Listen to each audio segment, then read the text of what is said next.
This is a Hope 1032 podcast.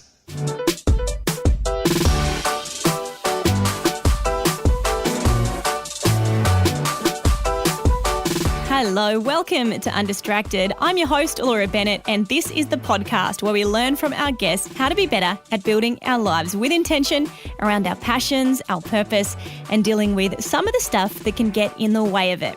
What's your definition of healthy masculinity? Do you think society's reached a point where we've made it hard to define? Do young boys know how to be good men anymore? Do they know what that really means?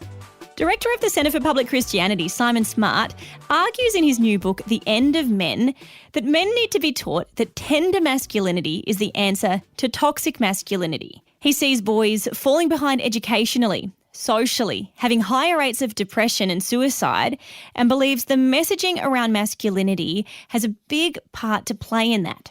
It's a complex topic, we know, but in the time we have together here, Simon talks about how this debate is affecting male identity, why we're so confused about the masculine ideal, and what the implications are for women. Let's welcome Simon to the show.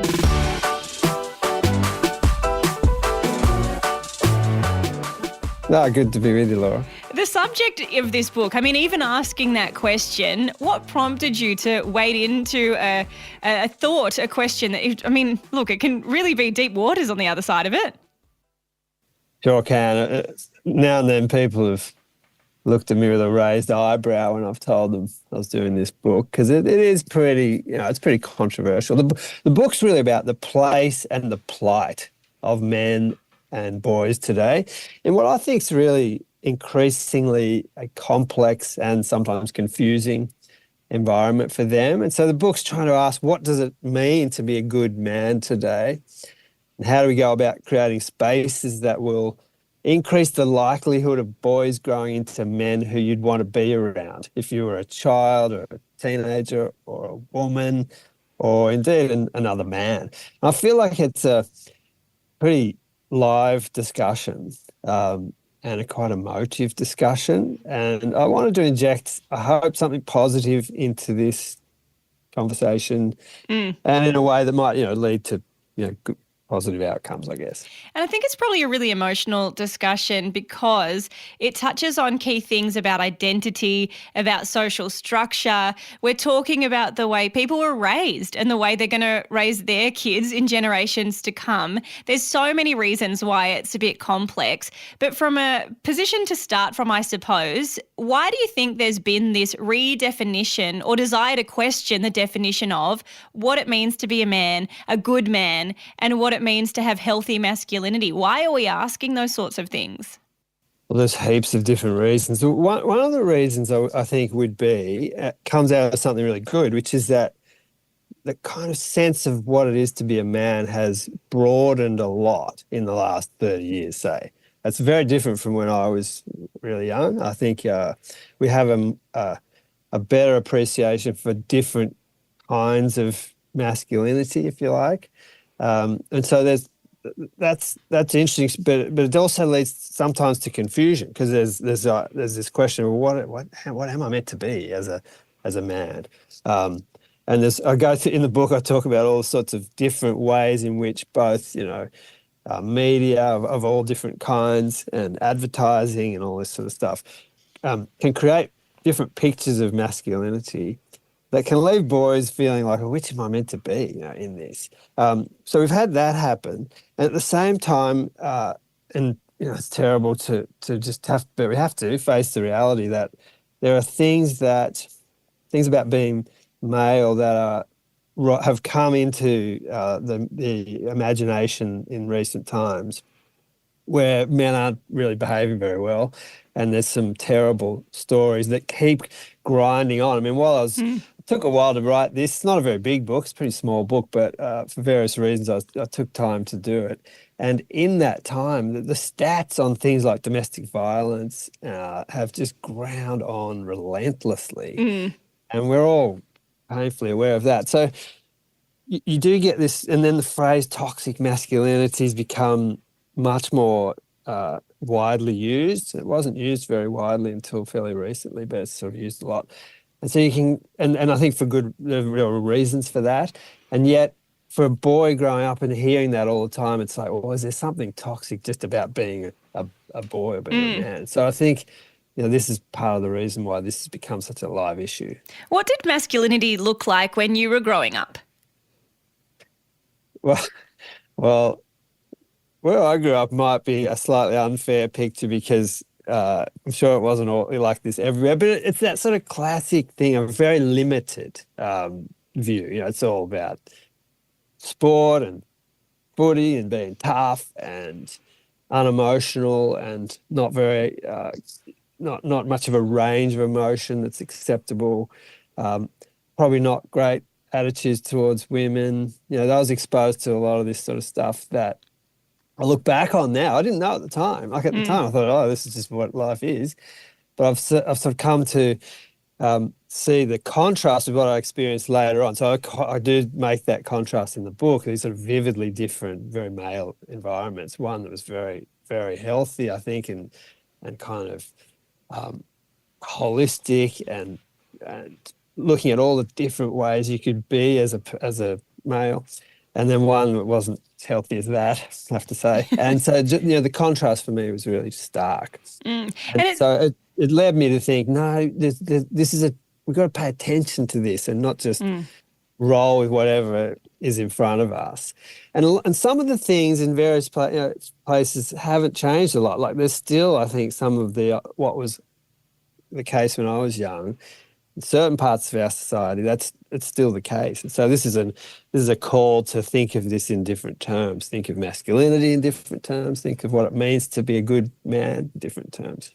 And it's interesting the way, you share your story there that in retrospect you realise this wasn't necessarily quite healthy. We hear that phrase so often that it's in retrospect people realise the way they were brought up was maybe missing some elements. And I think that actually touches on where some of the issue and where some of the opportunity for solution is here, because one of the reasons things happen in retrospect is because society shifts. And so you can look back and go, my goodness, there's been such a change.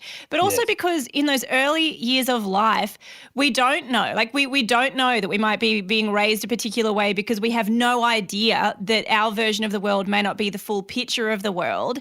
How do you use that season of life where, whether it's young boys, whether it's young girls, how do you use that season of life well so that it's not only years after damage has been done, it's not only years after change has happened, that people can be doing the right thing in those early years? Yeah, and this is a big point that I'm trying to make here in the book by kind of confessing to the way in which I didn't know any different. But is to say that young people won't know how to be really good people unless they're shown. Like it's a big point that I'm trying to make. You can't just leave them to their own devices and think that it'll all work out. When I was young, I didn't know anything. So you're looking to the wisdom of people who've gone before you. But I'm trying to say we've got to be, and it's true of boys and girls, but in this case, I'm talking about the boys.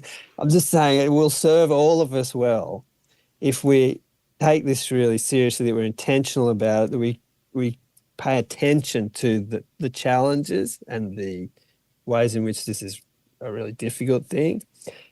But I'm a big believer that with the right culture, with the right leadership, with the right atmosphere, with the right inputs, you can do a huge amount. You won't get everyone, but you can do a huge amount in terms of bringing boys along a path in which they can become the best version of themselves and be serving the common good. I mean, that's what you're wanting, isn't it? And you pull a quote from Steve Biddulph, who has had a voice, a place of perspective in this conversation for many, many years. He says that men now are more involved, but they don't know what to pass on because they don't have experience of that. Like to your point of we need someone to show us. Now that you've got a generation of men that may be more involved in their families where they can input to young boys, what are they supposed to do when they haven't had someone demonstrating to them what they're meant to pass on? Yes, and this is exactly right. So he talks about this sort of river of knowledge that gets passed down from one generation to the other, which I think is a really nice image. But he also makes the point that what's being passed on matters a lot. And, I grew up with a very lovely family, by the way, and great dad. But I did talk about in the book how when he was a young father, there was a whole different atmosphere. He was, you don't go in for the birth of your child back then. That was just, you weren't allowed to do that. And so I talk about how there's so much more involvement. We did a podcast here at CPX with Andrew McCutcheon, who runs a thing called The Fatherhood.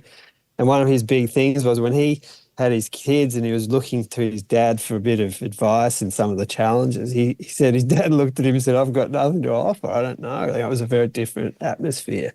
And so it's this thought of trying to get people more connected with other people going through the similar things, trying to get the information that's passed down to be good information and sharing that. It's absolutely true. And Bidoff's right. It's been a big change in the time he's been writing about this stuff.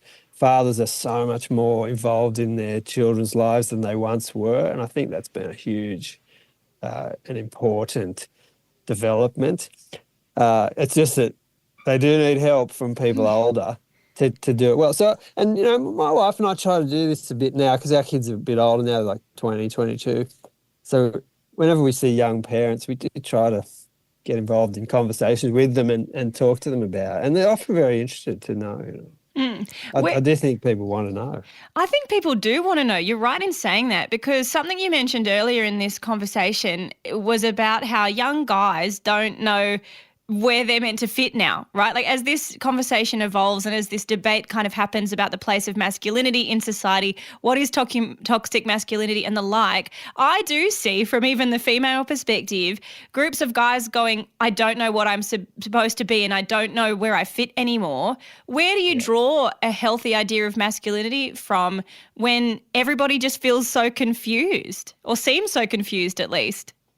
Yeah, and it's probably, sort of an evolving thing, isn't it? So we're going through a pretty interesting stage where these questions are being asked in a way that they weren't in previous generations. It was much clearer. This is what it meant to be a man, and this is what you do.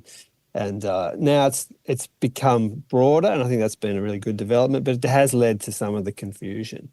And, well, I think I basically come down to, in the book, an appeal to creating cultures that mean it's more than just your parents. It's too much for just your parents to have to carry that. You need like a village. You need the community to be involved, the clubs and the schools and if they're people of faith, churches or whatever, to be really paying attention to what they're doing. So things like rites of passage and thinking about what it means to be at different stages of your development and what's required of you. Boys being a bit more demanded of them than is sometimes the case, which I think they respond really well to.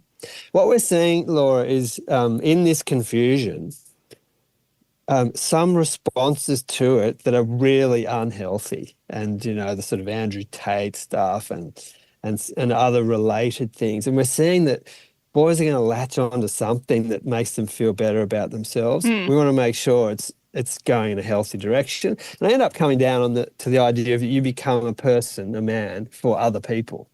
And, I'm drawing on a lot of Christian work there. And so I end up talking a lot about Jesus as a model of healthy masculinity. And I think we can do that absolutely boldly, because here was someone who deploys whatever he had.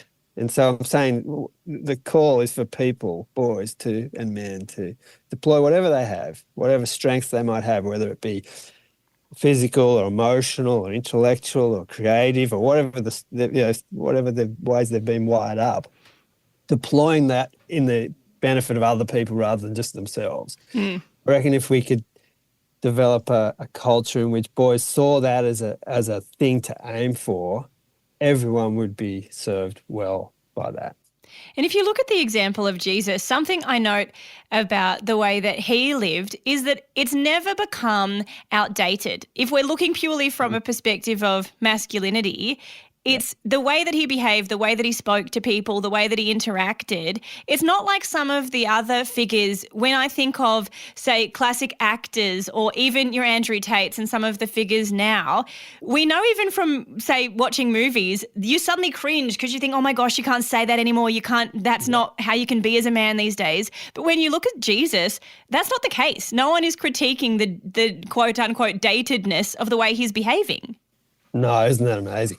Yeah, 2,000 years later, and it's still unquestionably, if you look at this objectively and look clearly at his life and the way he engaged with difference, with his friends, with the people who were his opponents, with children, with women, he really presents this incredibly attractive figure of masculinity. And it does, I think, Laura, it comes down to as I say, sort of occupying the space in the world in such a way that it's in serving other people. I mean, he exercises, and this is another point that I'm picking up on Andy Crouch's work on this in the book, where and Jesus sort of exemplifies this, where he has both vulnerability and agency or authority. I think this is, and Crouch is saying you need both things. You know, Jesus' life begins in incredible vulnerability as a tiny child, ends on a cross in the most terrible circumstances. And in between, he has all this sort of authority. And I think there's a sort of a lesson about what it is to be human in that, where you need to be open to your own vulnerability and aware of it and accessing it and understanding it, as well as using whatever you have to benefit the people around you. And Jesus did that just over and over again. And okay, that's a big thing to aspire to. But you're exactly right. The lessons that you can draw from him and his posture towards those around him still applies 100% today, no matter what kind of masculinity we're talking about. And normally these questions of who am I going to model myself off, or what does it mean to be, in this case, a healthy man, a good man, they would have traditionally started to appear perhaps in the later teenage years or in that sort of early young adult kind of phase. But I think because young boys, all of us, are exposed to so many different messages now so much earlier, you can have children, starting to think about what their gender identity is, what it means to be a man and the like. What do you think the impact has been on boys, on men, of the fact that this conversation is starting so young? Yeah, I kind of deliberately avoid some of that sort of material, mostly because I didn't feel completely unqualified, and in a book as small and short as this one, I didn't think I could give it enough time. It's interesting. There's probably just a lot of confusion around. There's a bit of tentativeness about even the thought that, to even talk about what does it mean to be healthy, to have healthy masculinity, because it's a bit sort of controversial. There's no doubt about that. But on the other hand, it's interesting the way I've started to talk with people about this book, and everyone thinks it's an important topic now. They can see that boys are struggling on a whole host of measurements in all the stats, and when you look at it, it's just clear that boys are falling behind girls in health outcomes, in educational outcomes, in social development, and frankly in employment prospects as well.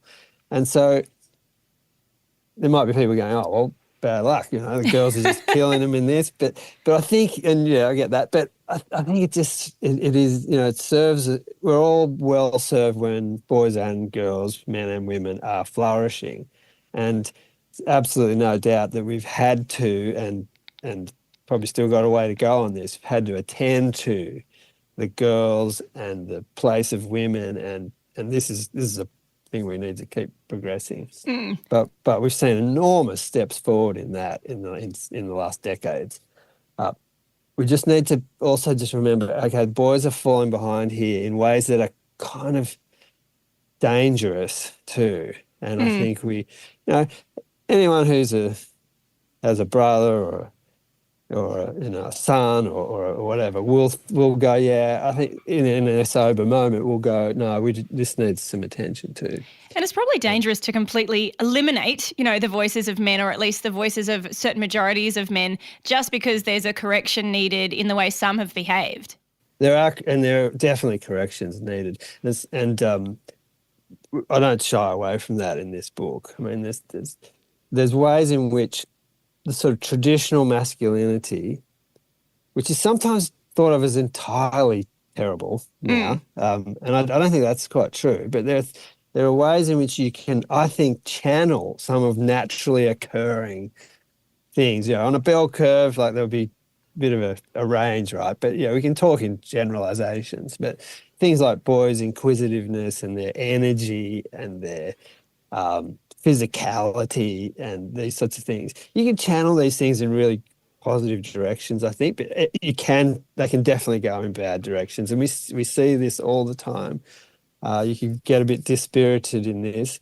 And some of the more insidious ways boys are reacting to this new and confusing environment is cause for some alarm. But it's one of the reasons why I think, no, we've got to talk about this. Yeah. And give them really positive, really healthy ways to be that they can see as a life-giving things, that they're going to be able to use who they are in good direction. So that's what I'm trying to sort of get to in this. Yeah.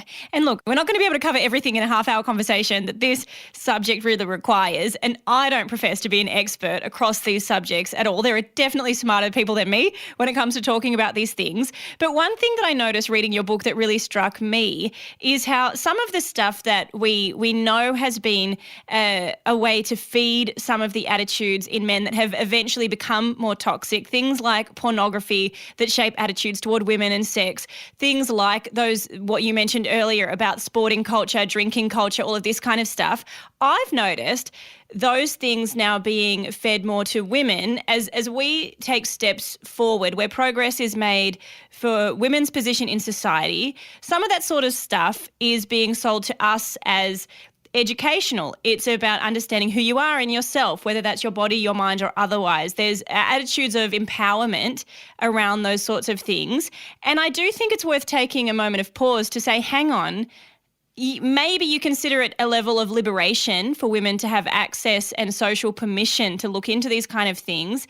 But wait a minute, aren't some of these things what ended up causing guys to move on a trajectory that we've now eventually deemed as toxic? Like, I know that's a complex thing, but do you have a perspective on that? Yes, I agree with you. I think there are really concerning patterns when it comes to modern life, and particularly sexuality and things like pornography. I mean, the pornography question, I don't do a lot on this in the book, but I just put it in there to say I can't believe we don't talk about this more, how that's become so much more mainstream. There's organisations like Collective Shout that talk about, it's something like 90% of boys are seeing pornography, but high numbers of girls too. It's like 60% or whatever it is by pretty early ages. And thinking about the impact of that on their understanding of who they are, their sexuality and the way that's expressed, and the links between that and some of the flavour of domestic violence that we're seeing is terribly concerning to me. And the power of these sort of industries that are pushing this stuff. I mean, when I was a kid, people had to go looking for this material, and it was, it might be someone at a magazine on the bus or whatever it might be. Now I feel sorry for young people, because even if they say, no, I don't think this is going to be good for me, I think it's really hard to avoid. And so it must be the most incredible temptation. But the way people are now, people who look into this talk about the impact on rewiring of the brain and attitudes towards women, because there's nearly always aggression and so on in this sort of violence flavour to this, which seems so far off what you're wanting. It's miles away from what you're wanting in terms of healthy relationships. And so one of the things in the book that relates to this is this call to a lens of love through which you would view, and the lens of love of a certain nature, which is the lens that would prioritize the benefit of the other person. And if you think about it, something like sexuality and pornography and so on, getting people to think through that lens might change things markedly. Like if you suddenly think, okay, in what way is this a loving thing? And the sort of nature of this sort of aggressiveness that's attached to it, and is one part, but the other part is thinking about who the person is on the other end of that screen, and this, questions around sex slavery and the way in which people are being exploited. That lens changes the way you might think about that, and so I don't think it's too idealistic to think in the formative years of young people, boys and girls, that lens of love, willing the good of the other person, becoming such an important part of their thinking, I think would make a huge difference in a whole lot of things. There's a very important conversation goes on around about consent these days in schools and so on. And there's this question of, working out, how do I know when I'm getting consent and all this sort of stuff. These are really important questions, but it doesn't feel like enough to me. Like you need something more foundational, this view of the other person as someone precious, and because they're made in the image of God. That's a deeply Christian idea. If you bring that kind of thinking, the lens of love, the preciousness of the other person, it changes the way you interact. And I think there's terribly disturbing ways in which we relate to each other in certain contexts.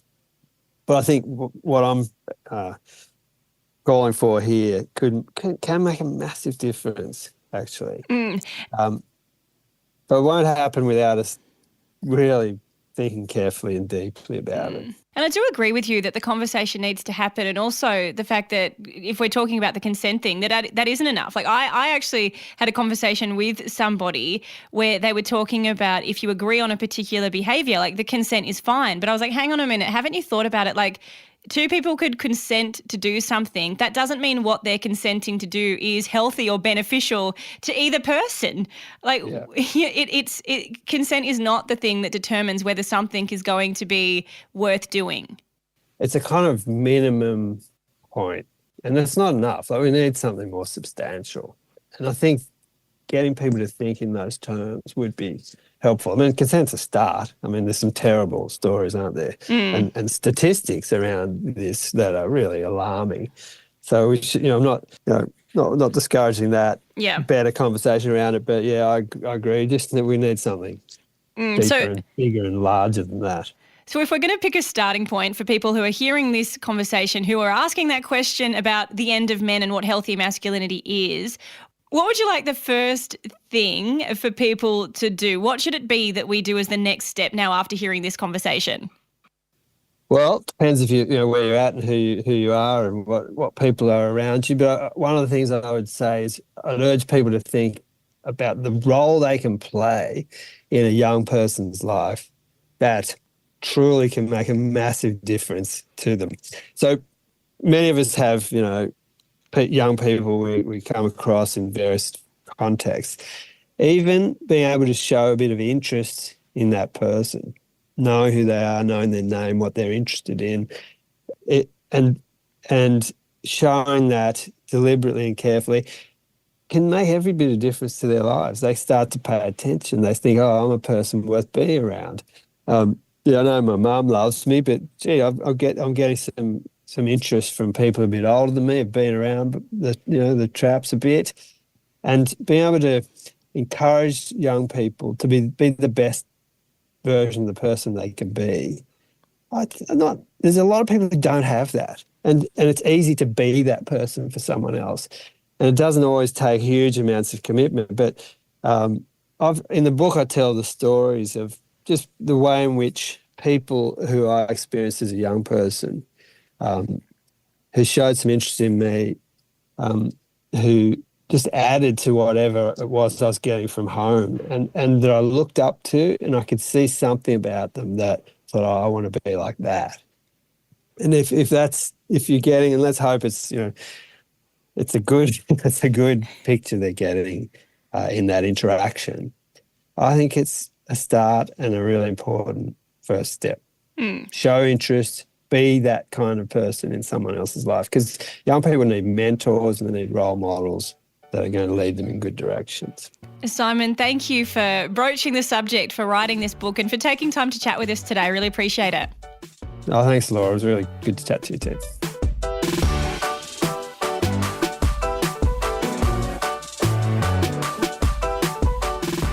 Thanks for listening to this episode. You can let me know what you think. Email undistracted@hope1032.com.au. Find me on Instagram at laura.bennett_. And until next time, enjoy living this undistracted life.